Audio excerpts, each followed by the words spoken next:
Hi, I'm Therese Island Smith. I'm the Health Promoting Schools Facilitator in the region. We've got a new framework, and part of that new framework is a new way of working with schools.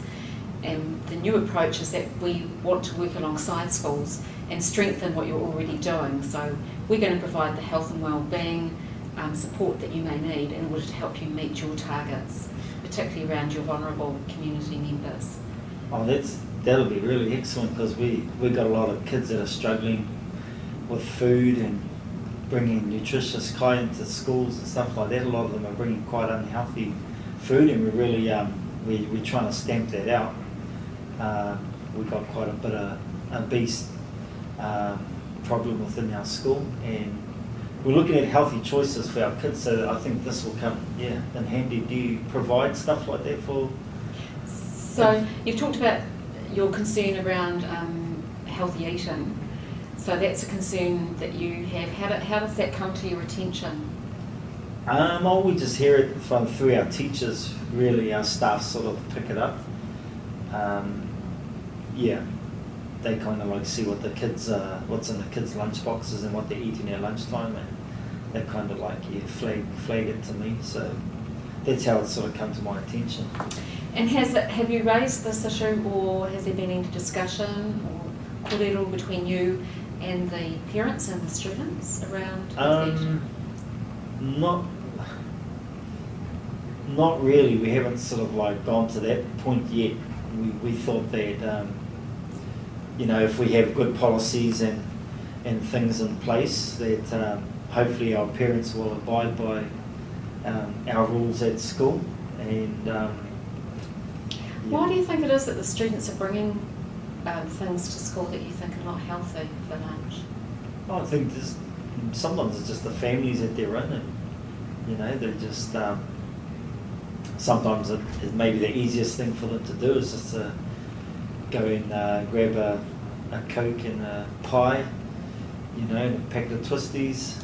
Sometimes those are the cheaper and just faster options for them.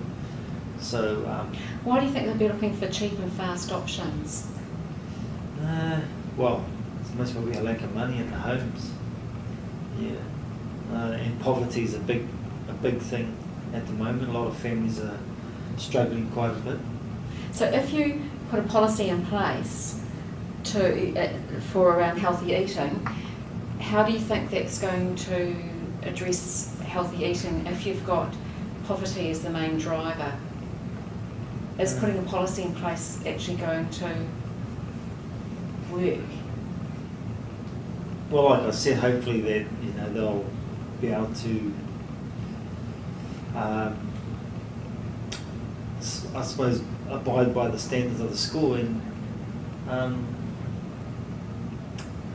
how could we find out a bit more about it? Because I think healthy eating is really important, and you're right that there are some real health risks for New Zealanders and probably some people in your community. How can we find out a bit more about why students are bringing unhealthy food to school? What are the main drivers? Because until we kind of identify what those are, any actions we take are not likely to be that successful, because we really need to be taking actions that address the drivers for that. What do you think some of the drivers, have you had any other examples with other schools you've had that had the same problem? Yes, we've had quite a lot of schools who have tried lots of different things in terms of addressing this issue with their community and around food, and there's lots of different ways of doing it. We've actually, if you're interested, we've got a newsletter that's come out recently that has addressed providing food in schools and looking at the issue of food and who supplies it and all that sort of thing. Would that be useful for me to bring that in the next time? So what's on the newsletter? Is it what kind of information? How can I use it as a resource for me?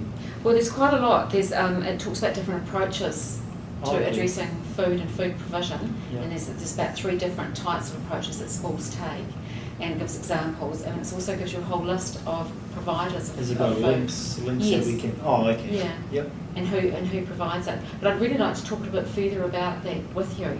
I suppose what might be useful at this point is because I need to get to know your school and your school community, and also to hear your story. What would be really helpful is if we went through, we've got a rubric that we use, and I know schools roll their eyes when they hear rubric, but all it does really for me is it talks about the core business of your school, and at this point in time where you think your school is at, because it helps me identify where you're at, and when I come back again in 6 months' time, we'll track where you are the next time. So that, and I'll collect that data for you immediately and give it back to you, so you can actually use it as a way of tracking your journey, your health and wellbeing journey. Does Ministry of Education require this? No, it's not no. for them. No. So this is just for us. Yeah, it's just for you. It's just really for you and for me to get to know your school, and for me and you to be able to have a shared tool that helps track our conversation and track your journey.